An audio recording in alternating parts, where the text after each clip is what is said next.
O palácio de Jerusalém ainda carregava o eco dos gritos que celebraram a unção de Salomão. Contudo, a atmosfera por trás das paredes de pedra estava longe de tranquila. Embora o povo reconhecesse o novo rei, sombras de ameaças políticas continuavam rondando o trono. Davi, consciente de que seus dias estavam chegando ao fim, chamou Salomão para uma conversa íntima, quase sagrada. O rei envelhecido, marcado por batalhas e vitórias, transmitiu ao filho não apenas conselhos, mas um legado espiritual. Sê forte e porta-te como um homem. Guarda os preceitos do Senhor teu Deus. 1 Reis 2, 2, 3. Aquelas palavras não eram apenas orientações administrativas, eram a chave para um reinado alinhado à vontade divina. Salomão ouviu com reverência. As últimas ordens de Davi.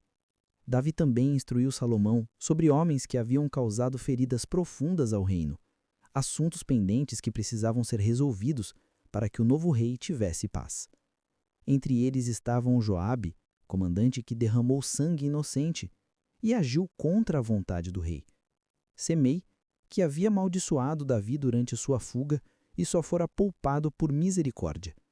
Para que a estabilidade voltasse a Israel, seria necessário enfrentar essas figuras com discernimento e justiça. O retorno da ameaça de Adonias. Embora tivesse fugido após a aclamação de Salomão, Adonias não desistira completamente. Ele buscou Betseba, mãe do rei, na tentativa de manipular a situação ao pedir como esposa Abisag, a jovem sunamita que serviu a Davi em sua velhice. Esse pedido, aparentemente inocente, escondia uma estratégia. Na cultura daquela época, tomar uma das mulheres do rei anterior era reivindicar o trono. Quando Salomão soube disso, sua postura mudou. Ele compreendeu que Adonias continuava representando uma ameaça direta ao mandato divino. Assim, o novo rei tomou sua primeira grande decisão, a execução de Adonias, encerrando definitivamente qualquer risco de usurpação. Decisões que consolidam o trono. O capítulo continua mostrando Salomão tomando medidas firmes. 1. Joabe é julgado. Joabe buscou refúgio no altar, mas Salomão, através de Banaías, confirmou a ordem de justiça. Assim, o derramamento de sangue cometido por Joabe finalmente encontrou resposta. 2. Semei recebe uma oportunidade. Salomão demonstrou sabedoria ao não executar Semei imediatamente. Ele estabeleceu uma condição. Semei deveria permanecer em Jerusalém. Mas algum tempo depois, Semei quebrou o acordo e Salomão ordenou sua execução. 3. Abiatar é afastado. O sacerdote Abiatar, que apoiara Adonias, não foi morto por respeito ao seu papel na história sacerdotal, mas foi removido de suas funções, uma decisão política e espiritual ao mesmo tempo. Cada uma dessas decisões, tomadas com firmeza e ponderação, eliminou ameaças e selou a força do reinado de Salomão. O reinado de Salomão estava apenas começando, e Israel ainda respirava a tensão dos últimos acontecimentos. Davi, o rei mais amado da nação, havia partido. O povo, embora esperançoso, observava atentamente cada passo do jovem sucessor. Sobre Salomão recaía a responsabilidade de conduzir um reino vasto, complexo e marcado pela promessa de Deus feita à casa de Davi. Apesar da unção legítima, Salomão sentia em seu íntimo um peso inevitável. Era jovem, inexperiente. A grandeza de seu chamado contrastava com a consciência humilde de suas próprias limitações. Talvez por isso, seu coração buscava uma direção mais profunda do que estratégias humanas ou conselhos políticos. Era essencial começar seu reinado próximo de Deus. E foi essa necessidade espiritual que levou Salomão até Gabaão, lugar onde se erguia o maior e mais antigo altar do Senhor. Até a construção do templo em Jerusalém, que só aconteceria anos depois.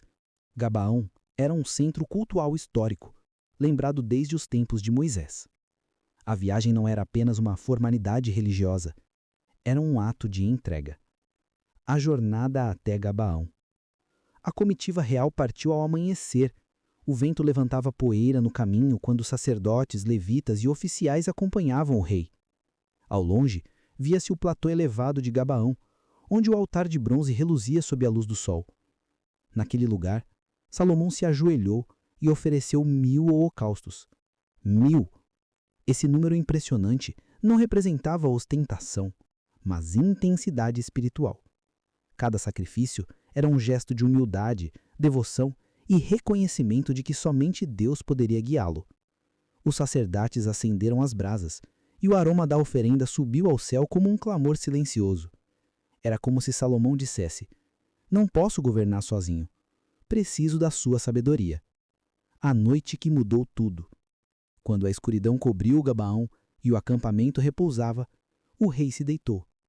Dentro da tenda real, o silêncio contrastava com a profundidade de seus pensamentos. Seu coração estava inquieto pela responsabilidade que carregava. Foi nesse cenário que Deus se aproximou. A Escritura diz que o Senhor apareceu a Salomão em sonho, e o diálogo que seguiu moldaria não apenas um reinado, mas toda a história espiritual da humanidade. Pede o que quiseres e eu te darei. 1 Reis 3:5. Essas palavras ecoaram como um chamado irresistível. Deus se revelou não como juiz severo, mas como pai generoso disposto a conceder ao jovem rei qualquer desejo. A oferta divina era ilimitada. Salomão poderia pedir riqueza, poder militar, vitórias, longa vida, exércitos maiores, domínio sobre nações vizinhas. Poderia pedir tudo, mas seu coração escolheu outro caminho. O pedido mais sábio feito por um homem. Em profunda reverência, Salomão reconheceu a grandeza da missão que lhe fora entregue. Ele recordou a fidelidade de Deus a Davi, seu pai, e expressou algo que revelava Deus, sua conceda-me honestidade sabedoria interior. para governar com Eu justiça sou e apenas discernimento. um jovem. Não sei governar. 1 Reis 3:7. Essa confissão de vulnerabilidade foi o ápice espiritual daquele encontro. Salomão entendeu que a verdadeira realeza não nasce da força, mas da sabedoria. Não se sustenta pela espada, mas pelo discernimento.